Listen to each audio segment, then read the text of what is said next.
ilay marina sady mpanamarina. Manasanao mpitiavana iaraka anaraka izany lohahevitra izany.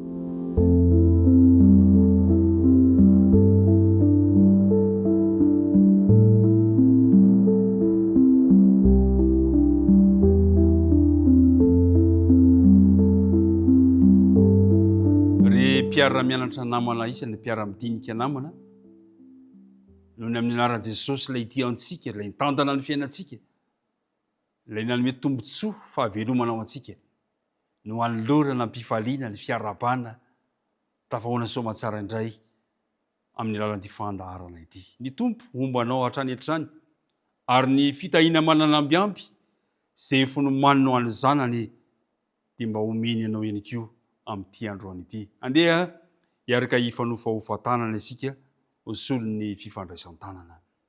Andeha ary iaraka hivavaka isika mialohan'ny andraisantsika izao dinidinika izao. Rainay be fitiavano, ataonay ahoana tokoa moa no tsy hisaotra anao satria tsapanay ny fitantananao, tsapanay ny fitiavanao anay, ka mbola tafahoana aminao izahay, tafahoana amin'reto mpiara-midinika ireto izahay, iaraka andinika ny teninao. Tianay raha mba hitoetra ty amponay, ny fanainao masina, ampianatra anay ny teninao. Ary sitraka indrindra Andriamanitra mangataka ampitiavana izahay, anesoranao ny hevitra mampisaraka anay aminao dia ny fahotanay izany. Koa ankehitriny ary mitenena fa vonona izahay hiaino anao amin'ny alala zao fandaharana izao. Noho ny amin'ny anarana Jesosy no anirinaisana tana izany vavaka izany. Amen. Ilay marina sady mpanamarina. Amin'ny Jaona voalohany, epistily voalohany soatan'i Jaona, toko 7:1-5 dia misy an'izao teny izao. Jaona voalohany toko 7:1-5 manao hoe: izay manota dia avy amin'ny devoly, satria ny devoly manota hatramin'ny voalohany. Izao no nisehoany zanak'Andriamanitra dia niandrava ny asan'ny devoly. Ry mpiara-midinika namana, tsy vitako, tsy vitanao, tsy vitantsika olombelona niandrava ny asan'ny devoly. Fa misaotra an'Andriamanitra isika, fa nomeny atsika ilay zanany ilay tokana. Zay nanambaran'i Jaona teto.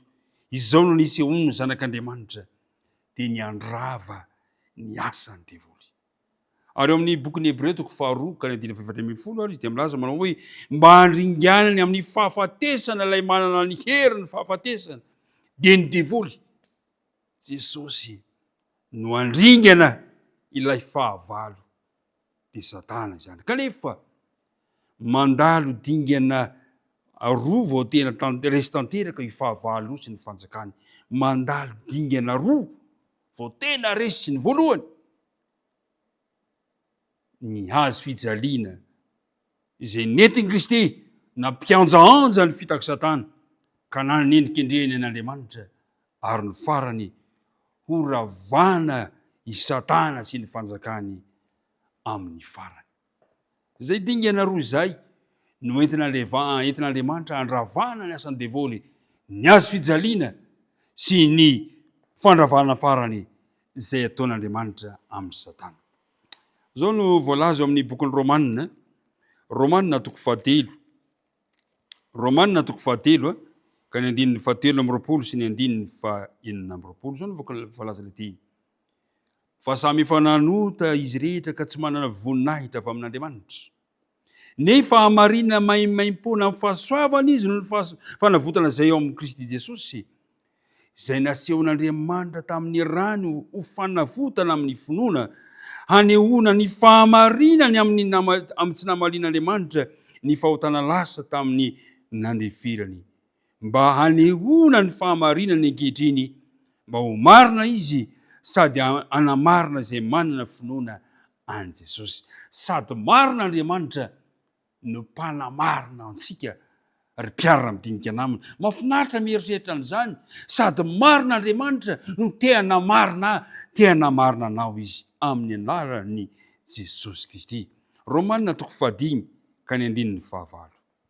zao no voalaza le teny fa Andriamanitra mampiseho ny fitiavany antsika fa fony mbola mpanota isika dia maty hamonjy atsika Kristy fa Andriamanitra mampiseho ny fitiavany antsika ary mpiara-midinika namana move tsy efa tsapanao ny faneom-pitiavan'Andriamanitra eo amin'ny fiainanao fa Andriamanitra mampiseho ny fitiavany antsika fa fony mbola mpanota isika dia maty hamonjy atsika Kristy hitantsika amin'izany fa tena marina Andriamanitra ny fomba rehetra entin'Andriamanitra nehoana fitiavany dia efa nasehon'Andriamanitra teo amin'ny Kristy teo amin'ny hazo fijaliana taorian'ny fahafatesan'i Jesosy tokoa mantsy dia hitany Satana fa afaka ny nanarona ny fitaka izay nataony mivelatra mivandravandra eo anjely tsy nanota ny fitondrany tamin'ny nandatsahan'ny rany zanak'Andriamanitra dia nanombotra ny tena tsy ho tiandrem-ponina tany an-danitra intsony Satana ry mpiara-midinika namana ny tantaran'ny fanavotana dia manam-pofo antsika fa marina sy matoky Andriamanitra Roma amin'ny Apokalipsy 4:10 ny Genesis 3:7 ka hatramin'ny 5:10 dia maneho atsika ny alehiben'ny fandresen'i Kristy teo amin'ny hazo fijaliana izay tena manome porofo antsika ny tantaran'ny fanavotana any ka mahazo matoky isika fa mikendry izay mahasoa antsika mandrakariva Andriamanitra zay le hoe inona moa no mbola azo natao ka tsy efa nataon'Andriamanitra ho ahy sy nataon'Andriamanitra anao eny hatramin'ny ain'ny zanany aza dia nomeny mba hanavotana antsika tsiraray avy Andriamanitra sady marina izy no manamarina antsika no hamarinan'Andriamanitra tamin'ny alalan'ny fahafatesan'ny zanany izao sy anao koa raha hiatrika ny tontolo andro isika tsiraray avy dia aoka samy mihahery aoka samy mifaly